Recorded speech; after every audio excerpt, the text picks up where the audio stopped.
Reports this morning, President Biden's team revised his first State of the Union address to address the growing concerns as Russia invades Ukraine. RNC Chairwoman Ronna McDaniel joining us right now. Good morning to you. Thanks for joining us. Good morning. Great to be with you. This is President Biden's first State of the Union. You know, he's had a tough year. His poll numbers are horrific. They have been for months. What are you looking to hear him say tonight that you think could change the minds of the American people?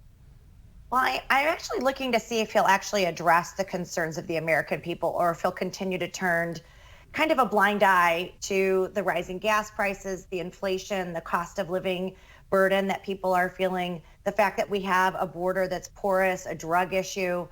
There's so many things that the American people are worried about. I will say on the other side, we are rooting for our world leaders right now, including our president, as we have a crisis unfolding in Ukraine, and we want him to make the right decisions. And I think we want to hear him talk about ramping up oil production in the United States and stopping imports from Russia, because we're in essence funding this war for Putin, and we need to take that weapon away from him.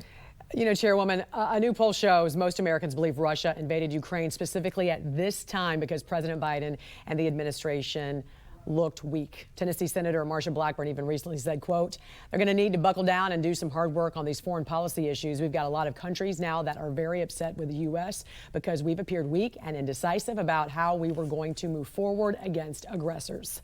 What do you think would restore trust in the U.S.? What will successfully send a strong message to other nations like China, who have their own motives at this point?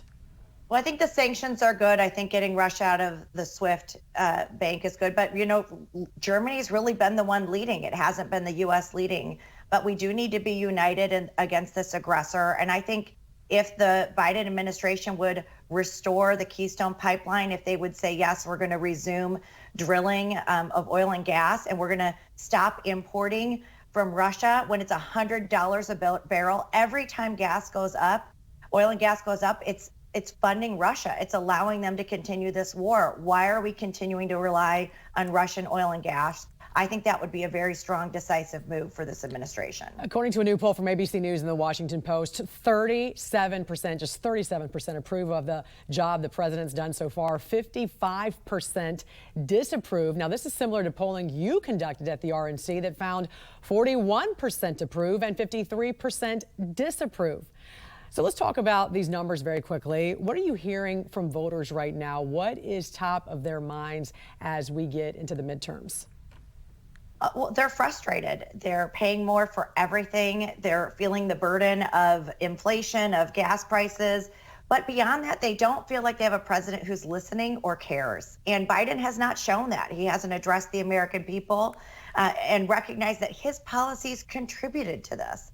And so I think they're looking for a change. We're seeing that in our polling, and they want to see Republicans take the reins because they actually want a party that's listening to them instead of doubling down on division. You know, Joe Biden ran as a uniter. If you look at his inaugural address just a year ago, he talks about unity and bipartisanship. We've seen none of that from him in the past year, and I think many Americans are disappointed.